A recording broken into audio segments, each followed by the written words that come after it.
Hello students, physics की next video में आपका स्वागत है।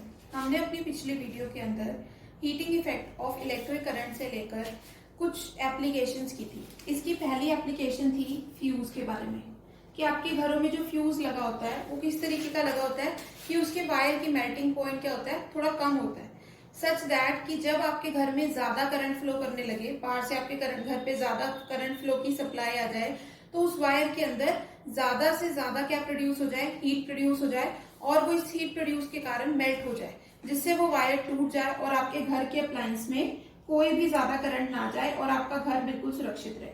जैसे इस तरीके से आपका फ्यूज बना होता है, ठीक है। इस तरीके से आपकी वायर लगी होती है फ्यूज के अंदर, और जैसे ही करंट ज्यादा फ्लो होता है ये फ्यूज वायर बीच में से टूट जाती है। आपके घर का बाहर की बिजली से कनेक्शन बिल्कुल टूट जाता है, आपके घर के अप्लायंस में बिल्कुल भी एक्स्ट्रा करंट नहीं जाता और आपके सारे अप्लायंसेस बिल्कुल सेफ रहते हैं। इसलिए आपके घरों में आपको फ्यूज हमेशा लगाकर रखना चाहिए।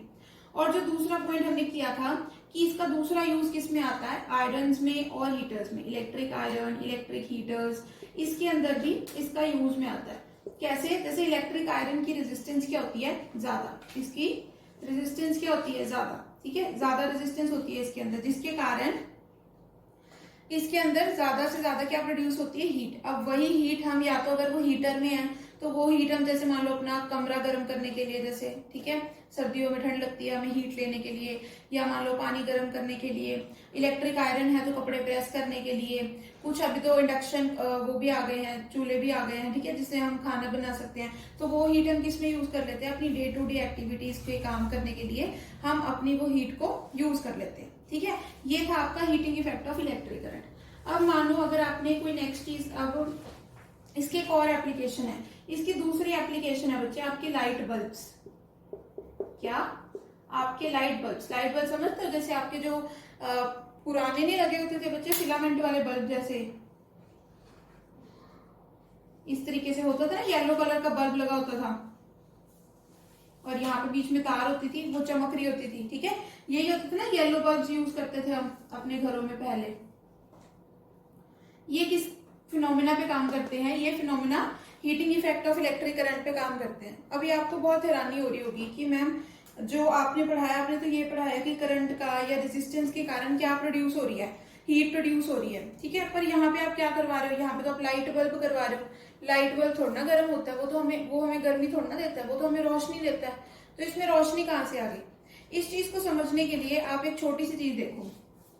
आपने देखा है कभी जब लोहे को गर्म किया जाता है आपने जरूर किसी वीडियो में अंदर या फिर कभी मतलब लोहार की दुकान पे आप वगैरह ने आपने देखा होगा कि जब भी आप लोहे को बहुत ज्यादा गर्म कर देते हो, ठीक है, लोहे को जब आप बहुत ज्यादा गर्म कर देते हो, वो लोहा कैसा हो जाता है, वो लोहा रेड कलर का हो जाता है, ठीक है। तो अब ये किसके कारण रेड कलर का हो जाता है, क्योंकि वो बहुत, जब कोई चीज बहुत ही ज्यादा गर्म हो जाती है ना, तो वो क्या करने लग जाती है, वो ग्लो करने लग जाती है, ठीक है। जब भी कोई चीज ज्यादा गर्म हो जाती है वो क्या करती है, वो ग्लो करना शुरू कर देती है। जैसे जब आप किसी भी लोहे की रॉड को बहुत ही ज्यादा गर्म कर दोगे तो वो क्या करना शुरू कर देगी, वो ग्लो करना शुरू कर देगी, ठीक है। अब उसी तरीके का काम किसमें होता है, इस बल्ब के अंदर भी यही काम होता है। इस बल्ब के अंदर ये जो वायर लगी होती है, जो जगमग कर रही होती है, जो जग रही होती है, ये किस तरीके की वायर होती है, सच दैट कि जब इसको बहुत ही ज्यादा गर्म किया जाए तो किस तरीके की लाइट देती है, ये आपको येलो कलर की लाइट देती है, ठीक है। जैसे आयरन है, जब आयरन को आप बहुत ज्यादा गर्म कर देते हो, ये क्या किस कलर में ग्लो करता है, ये रेड कलर में ग्लो करता है। उसी तरीके से ये जो वायर लगी होती है, जब इसको आप बहुत ही ज्यादा हीट अप कर देते हो तो ये येलो कलर की हो जाती है, और वही येलो लाइट हम किस में यूज कर लेते हैं, अपने कमरे में एज अ रोशनी यूज कर लेते हैं। तो यहाँ पे क्या हो रहा है बच्चे, यहाँ पे एनर्जी क्या है, बहुत डिफरेंट फॉर्म्स के अंदर कन्वर्ट हो रही है। सबसे पहले तो आपके पास क्या थी, आपके पास केमिकल एनर्जी थी। क्या थी आपके पास, केमिकल एनर्जी। अब ये केमिकल एनर्जी किसमें थी, आपकी बैटरी में, ठीक है, आपकी बैटरी सेल्स में क्या थी, केमिकल एनर्जी। अब ये केमिकल एनर्जी क्या है, इस केमिकल एनर्जी के कारण करंट फ्लो किया, और उस करंट फ्लो ने सबसे पहले बल्ब को क्या दी, हीट एनर्जी दी, ठीक है। उस बल्ब में क्या क्या प्रोड्यूस होने लगी, हीट प्रोड्यूस होने लगी, और जैसे ये हीट बहुत ज्यादा प्रोड्यूस होने लगी तो ये हीट किस में कन्वर्ट होने लग गई, लाइट एनर्जी के अंदर। तो यानी जब आप लाइट बल्ब को यूज करते हो तो वहां पे आप केमिकल एनर्जी को पहले किस में कन्वर्ट करते हो, हीट एनर्जी के अंदर, और हीट एनर्जी को फिर किस में कन्वर्ट कर देते हो, अपनी लाइट एनर्जी के अंदर। ठीक है, इस तरीके से आप कन्वर्जन कर करके इसको यूज करते हो। पर अभी आपने पीछे क्या पढ़ा, आपने फ्यूज पढ़ा। फ्यूज में आपने क्या देखा कि अब उस वायर के अंदर, फ्यूज में भी क्या लगी होती है, वायर लगी होती है ना, कि जब इस वायर के अंदर करंट थोड़ा ज्यादा प्रोड्यूस होने लगे, है ना, और हीट बढ़ जाए तो क्या हो जाती है, ये मेल्ट हो जाती है ना। अब हमें तो जो बल्ब वाली जो वायर है उसको तो इतना गर्म करना है कि वो रोशनी देनी शुरू कर दे। ठीक है, समझते हो, लोहा भी कितना ज्यादा गर्म करने के बाद आपको रोशनी देना शुरू, मतलब रेड ग्लो होना शुरू होता है। अभी आपको वायर को इतना ज्यादा गर्म करना पड़ेगा, वो इतनी ब्राइट येलो लाइट आपको देने लगे कि आपका पूरा कमरा ग्लो करना स्टार्ट कर दे। ठीक है, इसका मतलब आप उस वायर को बहुत ही ज्यादा गर्म करते होगे, बहुत ही ज्यादा गर्म। तो इसका अब वो वायर अगर टूट जाए तो आपका बल्ब खराब हो जाएगा। तो इसका मतलब वो वायर आपको कैसे यूज करनी पड़ेगी, ऐसी वायर यूज करनी पड़ेगी जिसका मेल्टिंग पॉइंट क्या हो, बहुत ही ज्यादा, यानी जितनी मर्जी उसमें हीट प्रोड्यूस करते जाओ उसका मेल्टिंग पॉइंट ना रीच कर पाओ। ठीक है, तो वो वायर किस मटेरियल की बनी होती है, वो बनी होती है टंगस्टन की। किसकी बनी होती है, वो बनी होती है टंगस्टन की। अब ये टंगस्टन मटेरियल ऐसा होता है कि इसका मेल्टिंग पॉइंट कितना होता है, 3380 डिग्री सेल्सियस, यानी 3380 डिग्री सेल्सियस तक जब टेम्परेचर जाएगा। ठीक है, तो अब ये जो टंगस्टन की वायर है ये मेल्ट होना शुरू करेगी। अभी देखो आपके आसपास कितना टेम्परेचर रहता है, गर्मियों में 45 तक, है ना, सर्दियों में 20-25 इतना टेम्परेचर रहता है आपका। अब ये देखो टंगस्टन कितने ज्यादा टेम्परेचर पर जाके मेल्ट होगी। इसका मतलब हमने कोई ऐसा मटेरियल खोज लिया है कि उसको हम जितना ऐसे गर्म कर लें वो मेल्ट नहीं होगा, वो क्या है, सिर्फ ग्लो करता रहेगा और आपकी इलेक्ट्रिक बल्ब में यूज आता चला जाएगा। ठीक है, पर अब इस बल्ब में एक और प्रॉब्लम भी है। एक और प्रॉब्लम क्या है उसके अंदर, जैसे मान लो आपने बल्ब लगाया,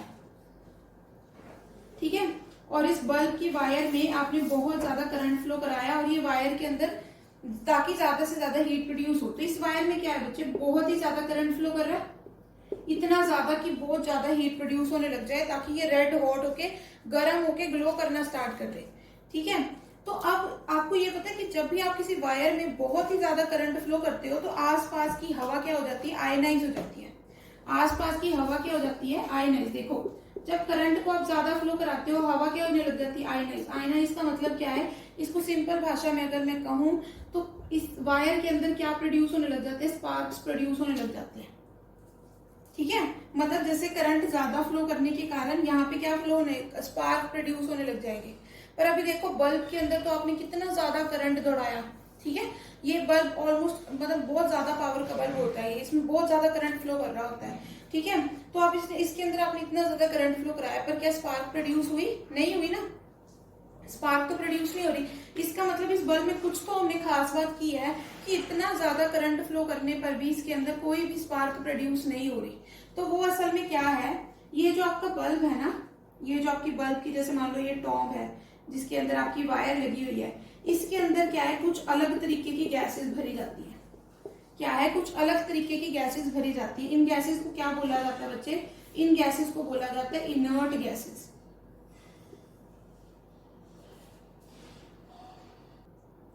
अब इनर्ट गैसेस से मेरा मतलब क्या होती है, इनर्ट गैसेस होती है जैसे helium, argon, neon, xenon, krypton.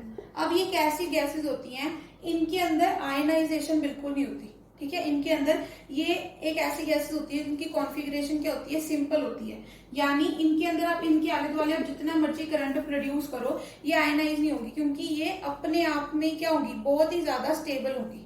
ठीक है, तो जो अब आपका बल्ब है ना वो किस तरीके से बनाया जाता है, ये जो आपके बल्ब का जो टॉम है उसको उसके अंदर क्या भर दिया जाता है, उसके अंदर ये नोबल गैसेस को भर दिया जाता है। और नोबल गैसेस को भरने के कारण इस वायर के अंदर और इस मतलब इसके अंदर ज्यादा करंट फ्लो होने पर भी क्या है, स्पार्किंग प्रोड्यूस नहीं होती। ठीक है, तो आप समझ गए इलेक्ट्रिक बल्ब के अंदर heating effect of electric current का क्या काम है। एक तो सबसे पहले इसमें वायर किसकी यूज होती है, इसमें वायर यूज होती है टंगस्टन की। क्यों, क्योंकि इसका मेल्टिंग पॉइंट क्या होता है, बहुत ज्यादा। कितना होता है, 3380 डिग्री सेल्सियस, बहुत ही ज्यादा बड़ा मेल्टिंग पॉइंट होता है इसका। दूसरा, स्पार्क ना प्रोड्यूस हो उसके लिए आप क्या यूज करते हो, इसके अंदर इनर्ट गैसेस का इस्तेमाल करते हो। इनर्ट गैसेस कैसी होती हैं, जो आयनाइज नहीं होती। ठीक है, जिनमें स्पार्किंग बिल्कुल भी प्रोड्यूस नहीं होती, जितना मर्जी आप करंट फ्लो करवाते चलो, इसके अंदर आयनाइज ये बिल्कुल भी नहीं होगी, जिससे आपका बल्ब क्या रहेगा, सुरक्षित रहेगा। पर आपको ये पता है कि जितनी भी हीट प्रोड्यूस होती है ना, ये सारी की सारी लाइट में कन्वर्ट नहीं होती। तभी जब आप इस तरीके के बल्ब को, जो ये येलो कलर वाले बल्ब होते हैं, जब भी आप इनको 5 मिनट जैसे जगाने के बाद अगर आप हाथ लगाओगे ना, तो आपको पता लगेगा कि ये बहुत ही ज्यादा गर्म हो चुके होते हैं। ठीक है, तो इसके कारण इनको हम अब ज्यादा यूज नहीं करते, अब हमारे पास फ्लोरोसेंस बल्ब आ गए हैं। तो आज की वीडियो में इतना ही, बाकी हम नेक्स्ट वीडियो में करेंगे।